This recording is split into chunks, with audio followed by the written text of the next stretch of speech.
We'd like to start the press conference by Foreign Minister IWAYA. The floor is yours, sir. Good afternoon. Thank you for your hard work. I have two remarks to make at the outset. First, between Japan and Papua New Guinea, we have issued a joint statement, a foreign minister's joint statement. The 16th of September marks the 50th year since we've established diplomatic relations between Japan and Papua New Guinea. On this milestone occasion, between myself and His Excellency Tokachenko, Foreign Minister of Papua New Guinea, we decided to issue a joint statement, a joint foreign minister's statement.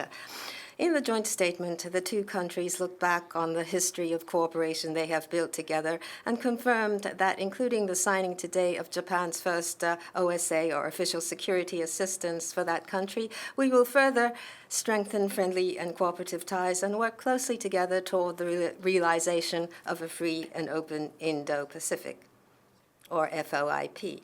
Amidst an increasingly severe regional security environment, I myself, beginning with my visit to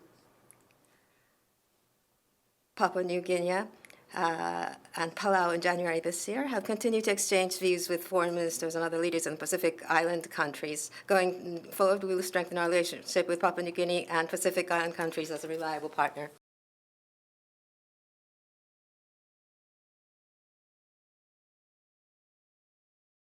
At JICA, Africa hometown, at TCAT 9, there was an announcement of JICA Africa hometown, and through SNS, incorrect information is disseminated, including the promotion of immigrant acceptance.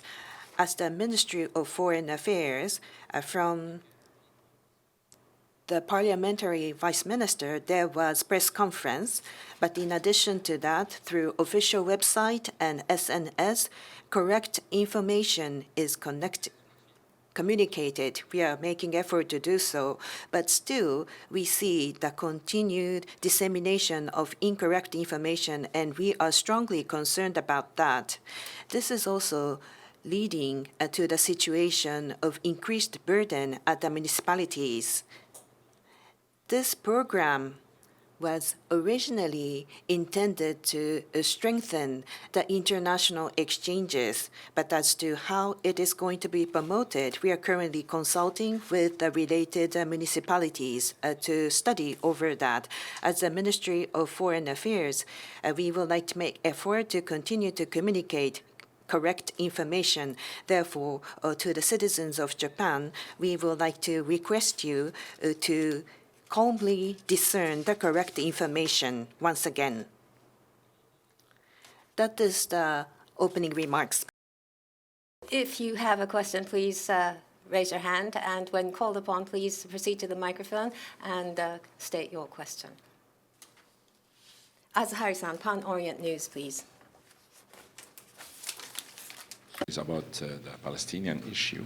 A report in a Japanese media quoted an American official requesting Japan not to recognize a Palestinian state, and basically threatening Japan that if it is recognized Palestine, it risks impacting the bilateral American and Japanese relations. So what's your comment on this reported threat? Thank you.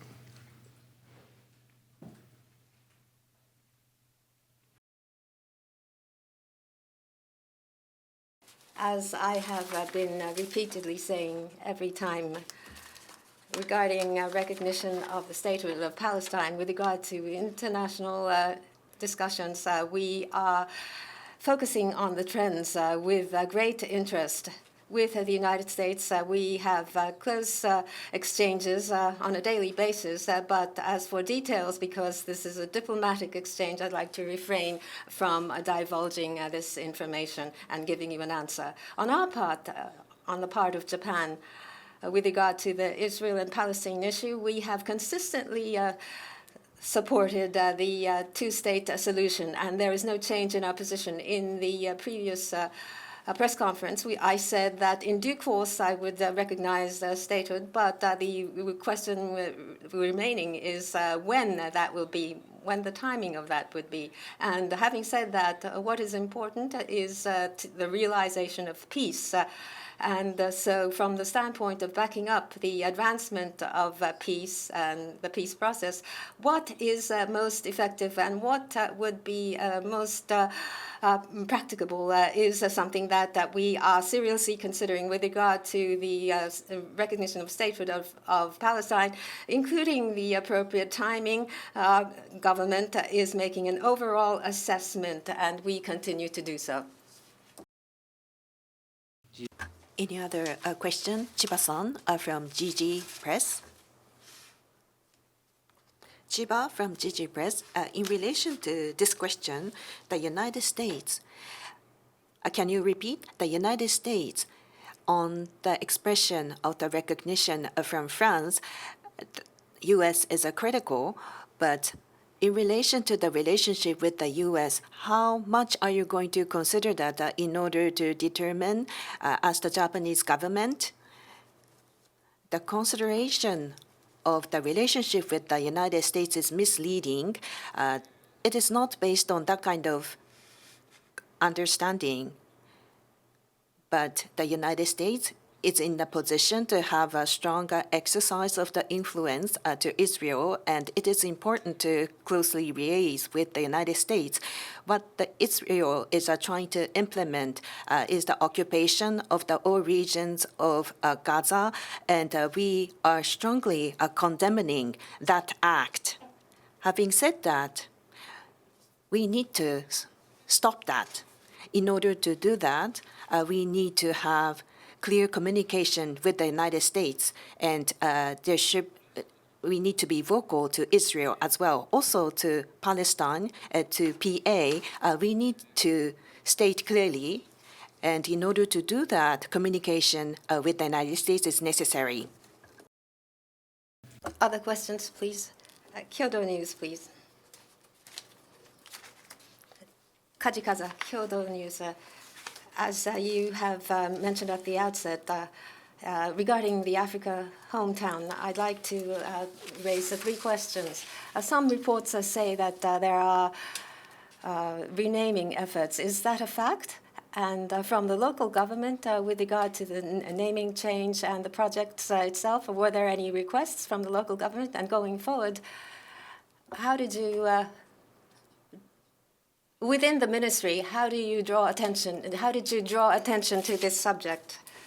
With regard to this project, part of the local governments have requested a change in naming, and I am aware of that. And as I have said at the outset, regarding the project and the way it ought to be going forward, I believe that we should draw a conclusion as soon as possible. So we are discussing with local governments in moving forward with our assessment and examination. On the part of Ministry of Foreign Affairs, what triggered this in the beginning was Nigeria government's erroneous report. And so the Nigerian government has admitted to this and has apologized. But we have to do a better job of communication, and we should have done a better communication at the time. And so that is something that I issued instructions on. And the local governments on the ground, they have suffered as a result of this. So sincerely, very sincerely, we need to deal with this matter, and these are the instructions that I have issued. Sasayama-san from Asahi Shimbun. Prime Minister Ishiba is reported to visit South Korea at the end of the month. Is that true?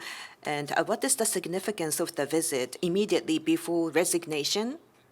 Yes, I do recognize that there are various reports between Japan and ROK, including the utilization of the shuttle diplomacy between the two governments at high level. Close communication will be continued. That is agreed. In addition to that, you asked about the visit of the Prime Minister Korea, but the specific dates have not been determined. In June, since the start of the new ROK administration in July, Cho Hyun, Minister of Foreign Affairs, came to Japan and we had meeting together. And last month, President Lee Jae-myung visited Japan as the first visit since the inauguration as the president. Now, we have close communication between the two governments. We have been maintaining favorable trend, and this is something that we need to value. At the time of the summit meeting, since the normalization of the diplomatic ties since 1965, based on the foundation of Japan-South Korea relationship, we have agreed to develop this relationship more future-oriented and greater. So this kind of shuttle diplomacy is very significant. Japan-ROK relation and Japan-US-ROK relations are becoming even more important. So between the two governments, close communication will be critical.